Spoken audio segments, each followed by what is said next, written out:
Hello everyone, तो मेरा नाम है अंजलि। मैं आज आपको पढ़ाने वाली हूँ फ़िज़िक्स। तो हम बीएससी फर्स्ट ईयर के बारे में बात करते हैं, बीएससी फर्स्ट सेमेस्टर के बारे में मेनली। पहले बीएससी की एनईपी से पहले बीएससी की फर्स्ट सेमेस्टर की 3 बुक्स आती थी, लेकिन एनईपी के बाद जो सिलेबस है वो क्या हो गया, शॉर्ट हो गया। अब 2 बुक्स मैकेनिक्स 1 और मैकेनिक्स 2 कंबाइन होके एक ही बुक में आती हैं, जो ये हमारे पास पूरा सिलेबस है। ये हमारे पास फर्स्ट यूनिट है और सेकेंड यूनिट भी है, ठीक है।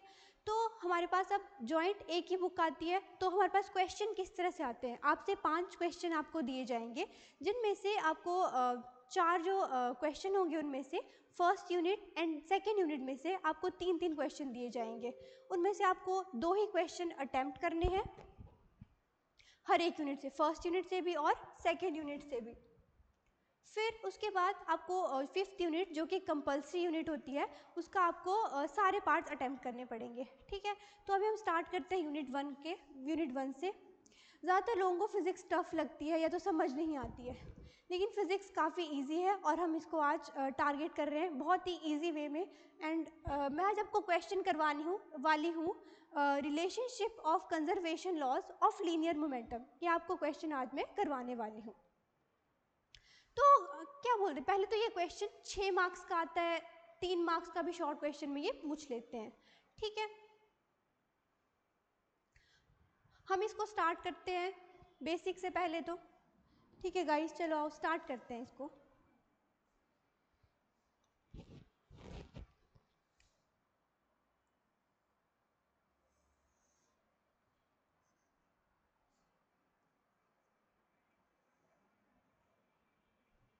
हमारे आज के टॉपिक का नाम है basically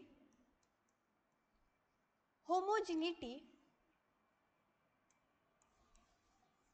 of space of angular momentum.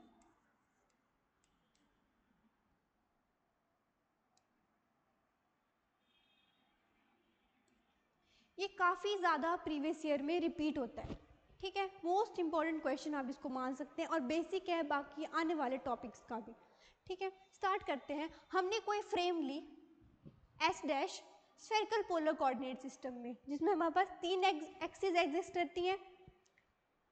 हमारे पास पहली एक्सिस मान लेते हैं एक्स एक्सिस, सेकेंड मान लेते हैं वाई एक्सिस एंड थर्ड मान लेते हैं जेड एक्सिस। क्लियर बात?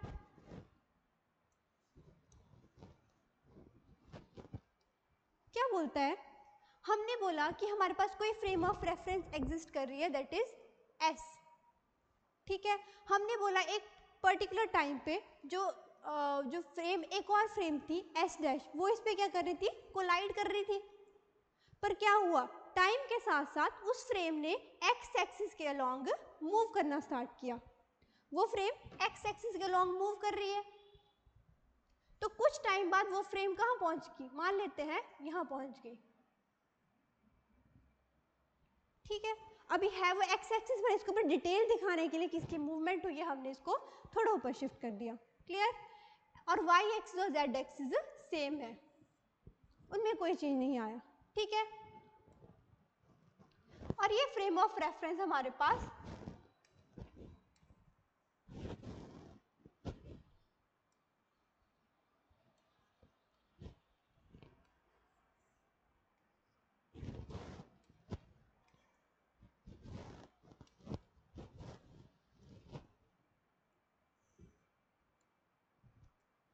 एस डैश है। क्या बोलता है कि पहले एक पॉइंट पे एक पर्टिकुलर टाइम पीरियड पे दोनों क्या करती, कोलाइड कर रही थी आपस में, लेकिन टाइम के साथ साथ जो S dash frame of reference है उसने क्या किया, मूव करना स्टार्ट किया एक्स एक्सिस के लॉन्ग पे, ठीक है। अब बोलता है उसने वो पहले ओरिजिन में क्या कर रही थी, कोलाइड कर रही थी। जब उसने इतना डिस्टेंस ट्रेवल किया तो वो डिस्टेंस था हमारे पास ए। कुछ टाइम बाद उसने इतना डिस्टेंस ट्रेवल कर दिया। हमने बोला कि इस फ्रेम पे, मतलब अभी तो कोलाइड ही कर रही है ना ये एक्स वाली, तो मतलब थोड़ा बस मूवमेंट हुई है, एक ही पॉइंट पे एग्जिस्ट कर रही है। हमने बोला इनमें कोई पार्टिकल्स एग्जिस्ट करते हैं, फर्स्ट पार्टिकल यहाँ मान लेते हैं, सेकेंड पार्टिकल यहाँ मान लेते हैं। फर्स्ट पार्टिकल का मास मान लेते हैं m1 है, सेकेंड पार्टिकल का मास है m2, क्लियर हो गया। हमने बोला कि जो ओरिजिन है वहां से m1 का डिस्टेंस है x1,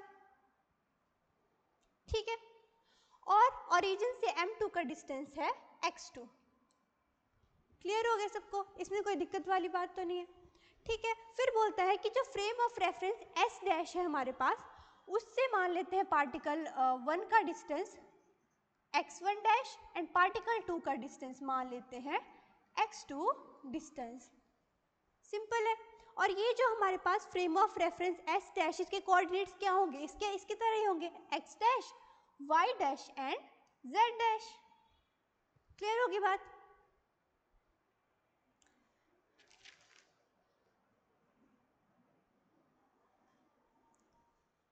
लिख देंगे वी हैव टू पार्टिकल्स, हमने क्या लिए हैं, टू पार्टिकल्स,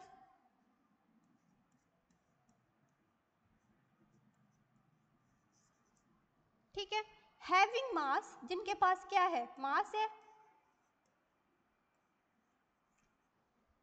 m1 और m2।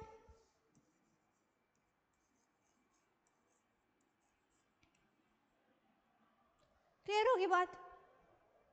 एंड क्या बोलते हैं कि जो ओरिजिन है वहां से उस पार्टिकल के बीच का डिस्टेंस कितना है, x1, और सेकंड पार्टिकल के बीच का x2, किस फ्रेम के रेफरेंस के अलोंग, s के अलोंग, ठीक है। तो बोलता है the distance from origin to particle 1 along S frame of reference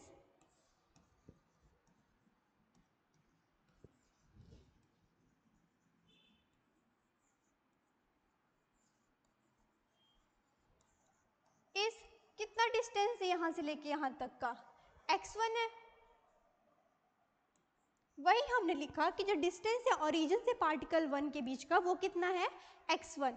वैसे ही जो सेकंड पार्टिकल है ओरिजिन से सेम फ्रेम ऑफ रेफरेंस के लिए वो कितना है हमारे पास, x2। लिख देंगे हम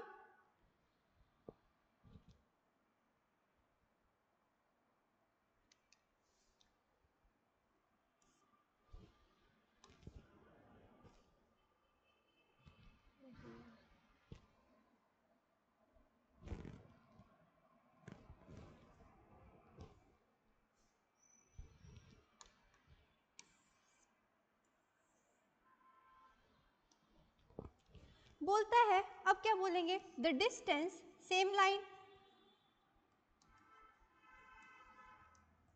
फ्रॉम origin to particle 2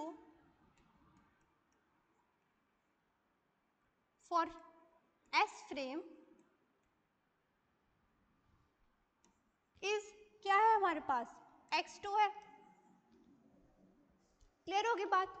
फिर हम क्या बोल देंगे, सेम डिस्टेंस कहां से, पार्टिकल 1 का फ्रॉम कहां से, S dash frame of reference is क्या है हमारे पास यहाँ पे, x1 डैश, और सेकंड पार्टिकल के लिए है x2 डैश। क्या बोलता है, द डिस्टेंस फ्रॉम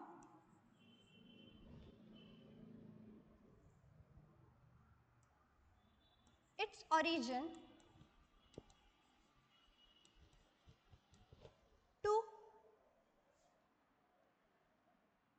particle 1, ठीक है, इसका ओरिजिन हमने ओ डैश मान लिया।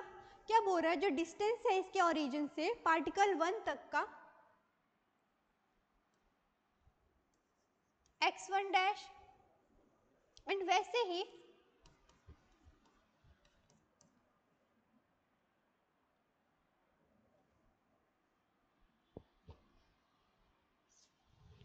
ऐसे लिख सकते हो, द डिस्टेंस फ्रॉम s1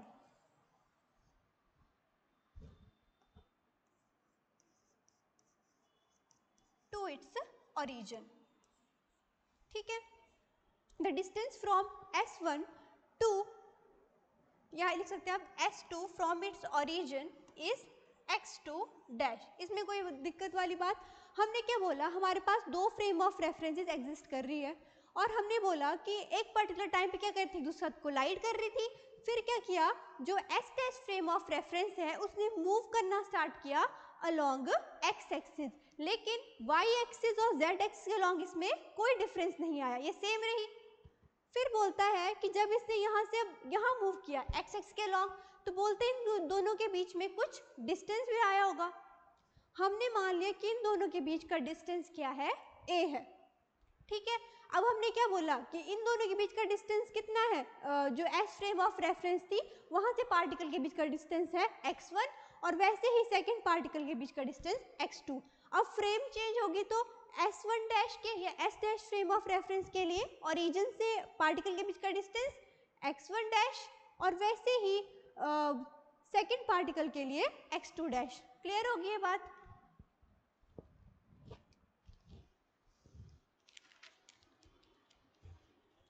अब क्या बोलता है,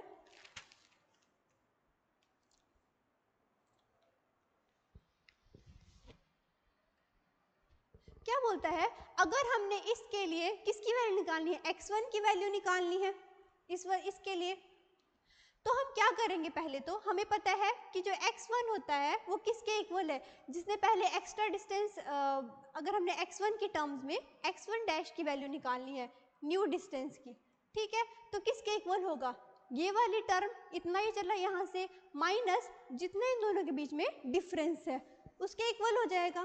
क्या बोलता है कि हमने अगर x1 की वैल्यू की टर्म्स में x1 डैश की वैल्यू निकालनी है, मतलब कि इसने कितना डिस्टेंस निकाला इसके टर्म्स में, पुराने फ्रेम ऑफ रेफरेंस के उसमें टर्म्स में, तो क्या बोलता है, हमने क्या बोल दिया कि इसने इससे इतना ही तो एक्स्ट्रा चला इस वाले ने, तो क्या कर देंगे, इस वाले टर्म से जब हम a को इसके जितने एक्स्ट्रा डिस्टेंस ट्रेवल किया उसको माइनस कर देंगे तो हमारे पास x1 डैश आ जाएगा। तो x1 dash is equal to x1 minus a। Similarly अगर हमने x2 डैश की वैल्यू निकालनी है तो वो क्या हो जाएगी, इस वाले टर्म से इतना ज़्यादा, that means x2 minus a। Is it clear? क्या बोलता है, सो इन न्यू फ्रेम हमारे पास क्या आ जाएगी, इन दोनों की वैल्यू x1 और x2 के टर्म में x1 minus a and x2 minus a। हमें पता है कि हम law of homogeneity of space कर रहे हैं। अब होमोजेनिटी का मतलब होता क्या है, होमोजेनिटी होता है कि मतलब होमोजेनिटी ऑफ स्पेस, मतलब किसी भी 3 डायमेंशन में, आप अर्थ अज्यूम कर लो या कुछ भी 3D में, ठीक है, कि जो लॉज ऑफ फिजिक्स होती है वो सेम रहती हैं हर जगह पे, ठीक है, उसमें कोई चेंज नहीं आता। मान लो कि आप कोई एक्सपेरिमेंट परफॉर्म कर रहे हो डे टू डे लाइफ में, ठीक है, आपने फिजिक्स का कोई एक्सपेरिमेंट परफॉर्म किया, आपने वो एक्सपेरिमेंट, आपने कोई बॉल ड्रॉप कर लिया, हाथ में बॉल पकड़ी हुई है, उसको आपने छोड़ दिया एक पर्टिकुलर डिस्टेंस से, तो आपका अगर ये यहाँ पे आपने बॉल ड्रॉप करी, यहाँ पे जो रिजल्ट आएगा वही आप अगर थोड़ी दूरी पे करोगे तो भी सेम रिजल्ट आएगा। मान लो मैं लखनऊ गई हूँ, मैंने वहाँ पे बॉल ड्रॉप कर दी अपने हाथ से और मैंने वही काम यहाँ चंडीगढ़ में कर लिया, तो क्या होगा, सेम रिजल्ट आएगा। तो बोलता है कि हम एक्सपेरिमेंट्स जब परफॉर्म करते हैं या कोई भी लॉ फिजिक्स की, वो आप कहीं भी अप्लाई कर लो, वो उसका रिजल्ट क्या रहता है, सेम, वो जगह पे डिपेंड नहीं करती है। तो बोलता है laws of physics are same in every space, ठीक है।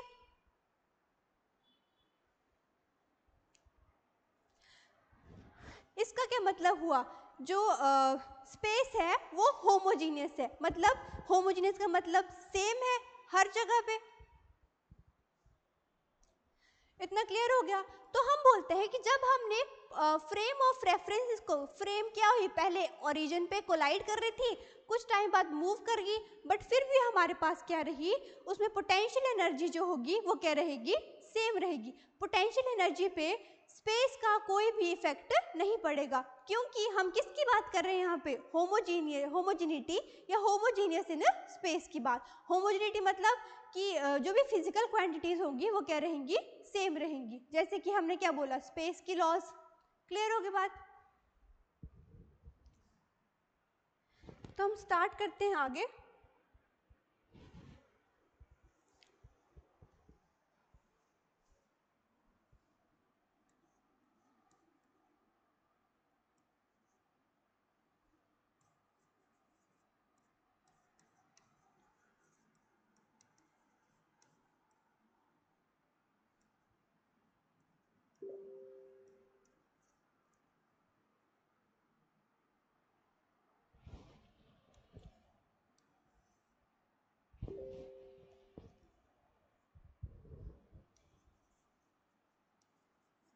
जैसे क्या है हमारे पास जो फिजिक्स के लॉज है वो क्या है, होमोजीनियस है, तो हमारे पास पोटेंशियल एनर्जी है वो फ्रेम ऑफ रेफरेंस से चेंज नहीं होगी। हमने बोला कि जो हमारे पास फ्रेम ऑफ रेफरेंस था कौन सा, एस वाला, उसमें पार्टिकल एग्जिस्ट करते हैं x1 एंड x2। अगर फ्रेम ऑफ रेफरेंस चेंज होगी तो उनका डिस्टेंस कितना हो गया था हमारे पास पार्टिकल का, पोजीशन का, u of x1 dash comma x2 dash. Clear हो गया। हम बोलेंगे कि पोटेंशियल एनर्जी क्या रहेगी, सेम रहेगी, ठीक है, दोनों फ्रेम ऑफ रेफरेंसेस के लिए। इतना क्लियर हो गया। फिर बोलता है हम इसकी वैल्यू पुट कर देंगे जो हमने x1 डैश और x2 डैश की वैल्यू निकाली, क्या बन जाएगा, u of x1 comma x2 is equal to u of x1 minus a comma x2 minus a, जो हमने पीछे निकाला, ये वाली वैल्यूज पुट कर देंगे हम आगे। ठीक है, इसमें कोई डाउट, ये frame of reference u dash है, ठीक है, इसमें कोई डाउट। फिर क्या बोलता है कि जब हमारे पास, अब इसमें हम टेलर्स थ्योरम का यूज करेंगे। टेलर्स थ्योरम क्या बोलती है, टेलर्स एक्सपेंशन भी इसको बोला जाता है।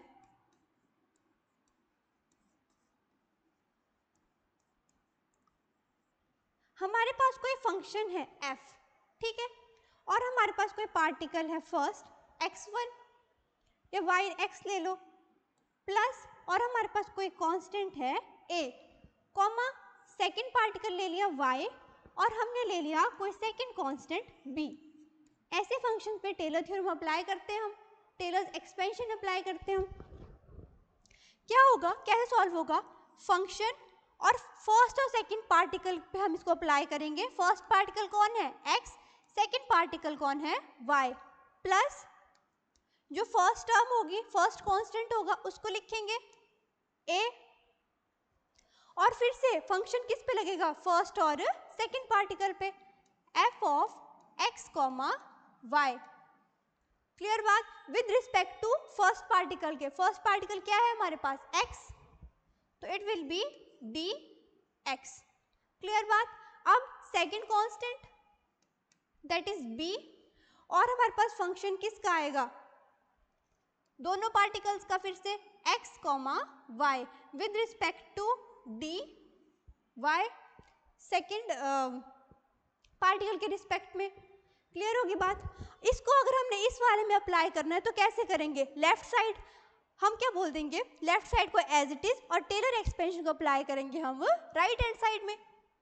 क्या किया, u of x1 comma x2 है हमारे पास। अब इसमें फंक्शन क्या है हमारे पास, u डैश है, तो यहाँ पे फंक्शन भी क्या आएगा, u डैश। पार्टिकल कौन है फर्स्ट x1, सेकंड कौन है x2।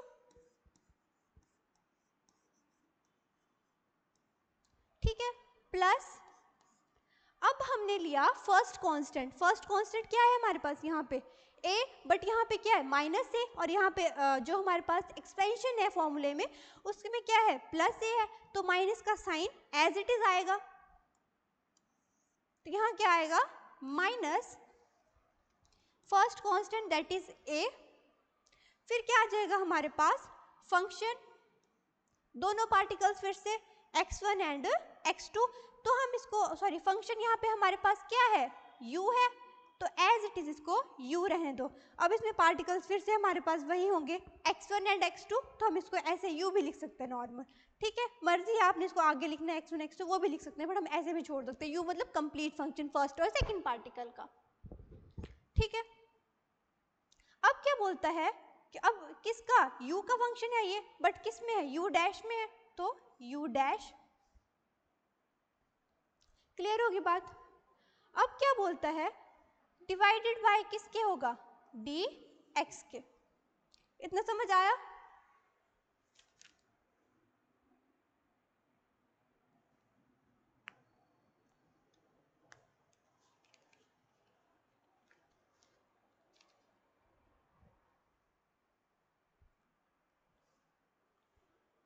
इसमें फंक्शन की डिफरेंशिएशन होगी, डिफरेंशिएशन इसकी भी और इसकी भी। जब इसकी डिफरेंशिएशन होगी वो किसके रिस्पेक्ट में होगी, dx के रिस्पेक्ट पे,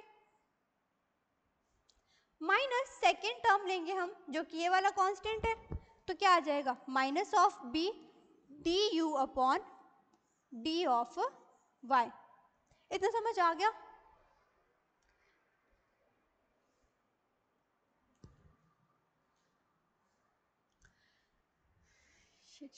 यहाँ पे सेकेंड कांस्टेंट भी क्या है, a है, तो इसकी वैल्यू क्या आ जाएगी हमारे पास a। ठीक है,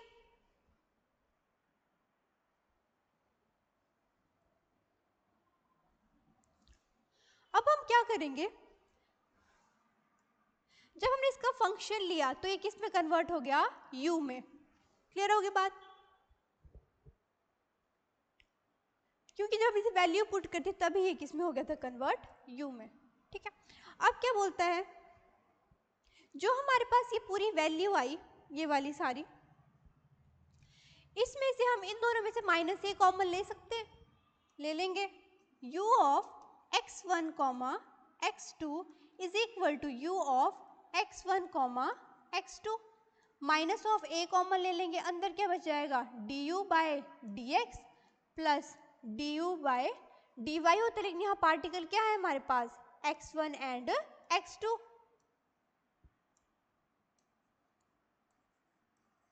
तो क्या लिख लेंगे x1 divided by d of x2। Clear होगी ये बात? ओके, हमें पता है फोर्स का एक फॉर्मूला होता है minus of D U with respect to D x.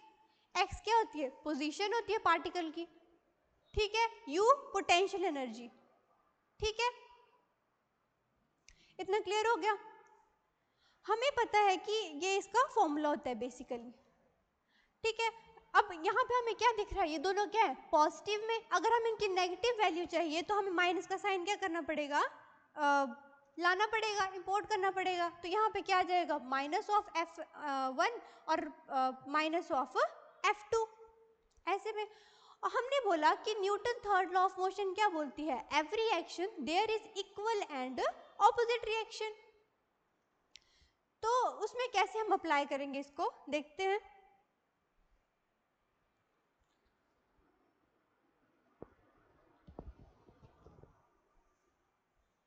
हम मान लेते हैं अगर हमने किसी कंपोनेंट x1 के लिए फोर्स निकालनी है तो हम यहाँ क्या लिखेंगे, फोर्स किस कंपोनेंट के लॉन्ग लग रही है, x कंपोनेंट के लॉन्ग। लगा कौन रहा है, सेकंड पार्टिकल, लग रही है फर्स्ट कंपोनेंट के लॉन्ग। ठीक है, वैसे ही अगर हमने फोर्स निकालनी है फर्स्ट कंपोनेंट के लॉन्ग, मतलब फोर्स लग रही है फर्स्ट के लॉन्ग, लगा कौन रहा है, सेकंड पार्टिकल। यहाँ देखिए इसमें पार्टिकल फर्स्ट फोर्स लगा रहा है किस पे, m2 पे, मतलब सेकंड पार्टिकल पे। और अब अगर हमने फोर्स लगानी है किस पे, फर्स्ट पार्टिकल पे, तो लगाएगा कौन, m2। तो बोलता है कि अगर फर्स्ट पार्टिकल में फोर्स लगा रहा है कौन, सेकंड पार्टिकल, तो फोर्स किस पे लग रही है, फर्स्ट पार्टिकल पे, तो लिखेंगे हम du by D x one. अगर पार्टिकल फर्स्ट पे फोर्स लग रही है, सॉरी सेकंड पे फोर्स लग रही है और लगा कौन रहा है, फर्स्ट पार्टिकल, तो इसको लिखेंगे इस तरह से, और वैल्यू क्या आ जाएगी minus of du by D X two. Clear बात, कोई दिक्कत वाली बात नहीं। Newton third law of motion क्या बोलती है,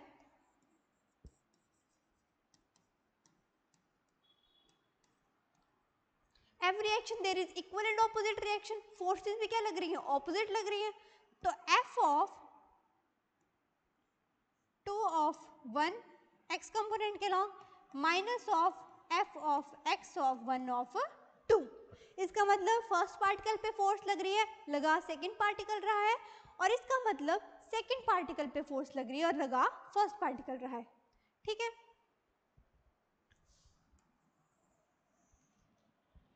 इतना क्लियर हो गया? जब ये दोनों एक साइड में आ जाएंगे तो क्या हो जाएंगे, प्लस पे हो जाएंगे।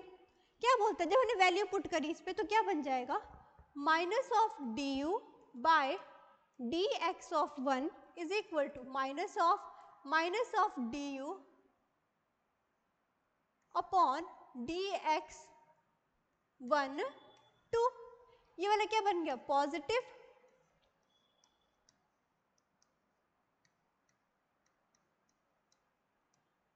ये वाला नेगेटिव ही रहा, ये 2 है। ठीक है, ये पल्स हट जाएगा तो क्या हो जाएगा प्लस और इक्वल टू किसके आ जाएगा 0 के, ये वाला रिजल्ट फॉर्म हो रहा है। हम बोल देंगे अब न्यूटन सेकंड लॉ क्या बोलती है, न्यूटन सेकंड लॉ बोलती है according to Newton's second law F is equal to ma। एक तो होता है force is directly proportional to rate of change of momentum, लेकिन एक और डेफिनेशन होती है F is equal to ma, that is mass into acceleration.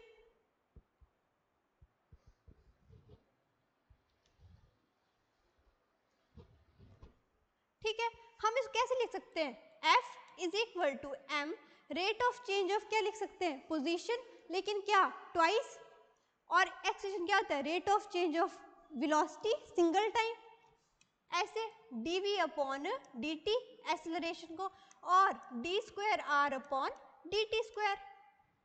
ठीक है, क्या बोलता है अगर हमने फोर्स निकालनी है फर्स्ट पार्टिकल पे F of 1 to x component के अलॉन्ग, कैसे लिखेंगे, किस पार्टिकल पे फोर्स लग रही है सेकंड पे, तो मास m2 का आएगा, वेलोसिटी किस पार्टिकल की, वेलोसिटी हमारे पास क्या रहेगी सेकंड पार्टिकल की रहेगी, डिवाइड में जो dt एज इट इज रहेगा।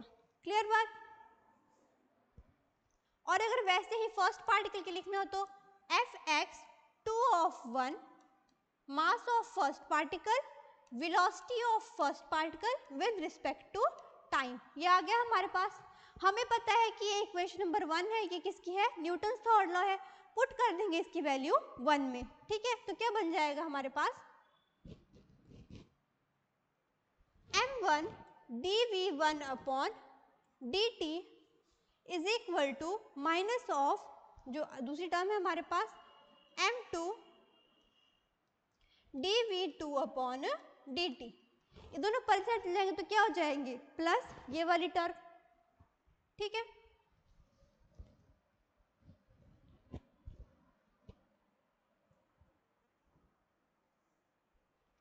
ठीक है, तो क्या बन गया ये हमारे पास m1 dv1 upon dt plus m2 dv2 upon dt is equal to 0। हमने d बाई dt कॉमन है, ले सकते हैं बाहर, d बाई dt अंदर क्या बच गया m1 v1 plus m2 v2 is equal to 0। इस ये वाला टर्म d बाई dt पर साइड जाएगा 0 हो जाएगा पूरा, तो क्या बन जाएगा m1 v1 plus m2 v2 is equal to 0। ठीक हो गया इतना। अब ये किसके इक्वल होता है लीनियर मोमेंटम के इक्वल, आपने फॉर्मूला पढ़ा होगा P is equal to mv that is mass into velocity. तो इससे हमें क्या बात क्लियर हुई कि लीनियर मोमेंटम क्या है कंजर्व्ड है। कैसे, कोई भी टर्म, दो टर्म्स इनिशियल और फाइनल वैल्यू दो मासेस का सम अगर 0 के इक्वल आता है, कोई पूरी टर्म 0 के इक्वल आती है, मतलब वो टर्म क्या है कांस्टेंट है और कंजर्व्ड है। ठीक है, means linear momentum is conserved.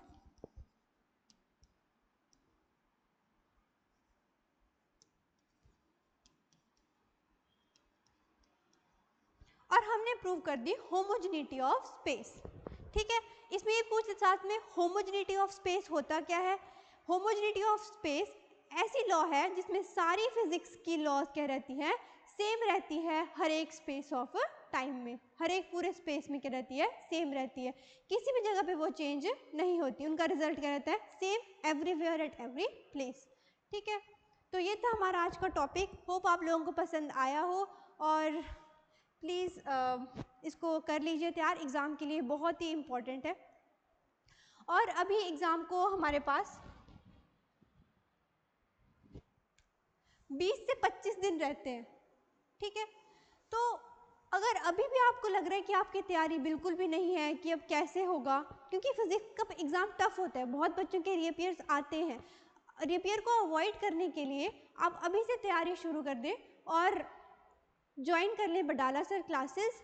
और हमारा कॉन्टैक्ट नंबर यहाँ स्क्रीन पर डिस्प्ले हो जाएगा, उसको आप कॉन्टैक्ट कर सकते हैं हमें, और एनी टाइम हम आपके क्वेरीज़ के लिए अवेलेबल हैं। Thank you so much.